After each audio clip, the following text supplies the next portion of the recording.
నెల్లూరులోని సిపిఎం కార్యాలయంలో చండ్ర రాజగోపాల్ విలేకరుల సమావేశం ఏర్పాటు చేశారు. వర్షాభావ ప్రభావంతో జిల్లాలోని నాన్ డెల్టా ప్రాంతంలో కరువు విలయతాండవం చేస్తోందని, వెంటనే కరువు నివారణ చర్యలు చేపట్టాలని ఆయన ప్రభుత్వాన్ని డిమాండ్ చేశారు. డెల్టా ప్రాంతంలోని కావలి కాలువ, కనుపూరు కాలువ, కండలేరు కింద వరి ఎండిపోతుందని చెప్పారు. 1 ఎకరా కూడా ఎండిపోకుండా చర్యలు తీసుకుంటామని కలెక్టర్ హామీ ఇచ్చారని, కానీ ఆచరణలో మాత్రం ఎలాంటి చర్యలు తీసుకోలేదని ఆయన అంటున్నారు. నెల్లూరు జిల్లాలో ఈరోజు గత 20 సంవత్సరాల్లో ఎప్పుడూ లేని స్థితిలో కరువు పరిస్థితులు తీవ్రంగా ఏర్పడ్డాయి. ఒకటి, ప్రకృతి విపత్తు వల్ల నాన్ డెల్టా ప్రాంతం అంతా కరువు పరిస్థితులు ఏర్పడితే, డెల్టా ప్రాంతంలో ప్రాజెక్టులో నీళ్లు ఉన్నప్పుడు కూడా కాలువ చివరి భూములకి నీళ్లు అందక డెల్టా ప్రాంతంలో కూడా పాలకుల నిర్లక్ష్యంలో కరువు ఏర్పడింది.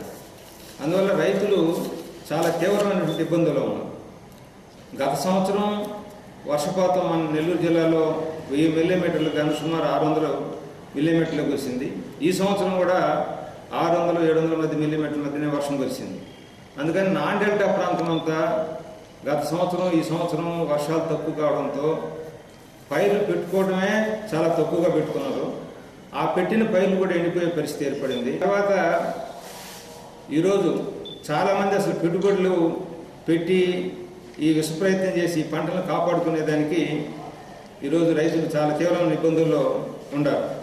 అందువల్ల మేము ఈరోజు సిపిఎం పార్టీ జిల్లా కమిటీగా డిమాండ్ చేసేది, ఈరోజు జిల్లాలో ప్రధానమైనటువంటి సమస్య ఈ కరువు సమస్య. అందుకని జిల్లాలో నాన్ డెల్టా ప్రాంతాన్ని అంతా వెంటనే కరువు ప్రాంతంగా ప్రకటించి సహాయక చర్యలు తీసుకోవాలని చెప్పి డిమాండ్ చేస్తున్నాం. అట్నే డెల్టా ప్రాంతంలో ఉండేటువంటి ఈ ప్రాజెక్టుల నుంచి కాలువ చివరి భూములకి నీళ్లు పారకుండా చాలా భూములు దాదాపు 1 లక్ష ఎకరాలకు పైగా వెళ్ళిపోయేటువంటి స్థితిలో ఉన్నాయి. దీన్ని ఇప్పటికైనా జిల్లా యంత్రాంగం మేలుకొని కాలువ చివరి భూములకి డెల్టా ప్రాంతంలో నీళ్లు చేరేదానికి కృషి చేయాలి. కాంగ్రెస్ పాలకులకు విభజన సీట్లపై ఉన్న మోజు రైతుల కష్టాలపై ఏమాత్రం లేదని మండిపడ్డారు. ఇప్పటికైనా అధికారులు స్పందించి కరువు నివారణ చర్యలు తీసుకోవాలని, లేదంటే ఫిబ్రవరి నుంచి తాము ఆందోళన చేపడతామని ప్రకటించారు.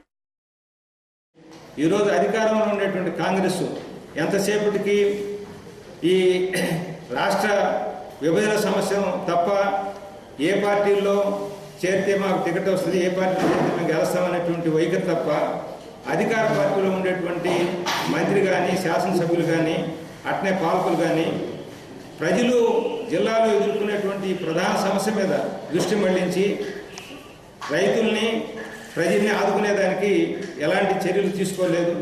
దాన్ని సిపిఎం పార్టీ జిల్లా కమిటీ తరఫున తీవ్రంగా ఖండిస్తూ వచ్చే నెలలో సిపిఎం పార్టీ ఈ కరువు సహాయక చర్యల మీద నాన్ డెల్టా ప్రాంతం అంతా కూడా ఆందోళన చేపట్టాలని చెప్పి కూడా తీర్మానించుకున్నాం. కాబట్టి ఇప్పటికైనా ప్రభుత్వం కరువు తీవ్రతను గుర్తించి సహాయక చర్యలు చేపట్టాలని చెప్పి సిపిఎం జిల్లా కమిటీ తరఫున డిమాండ్ చేస్తున్నాం.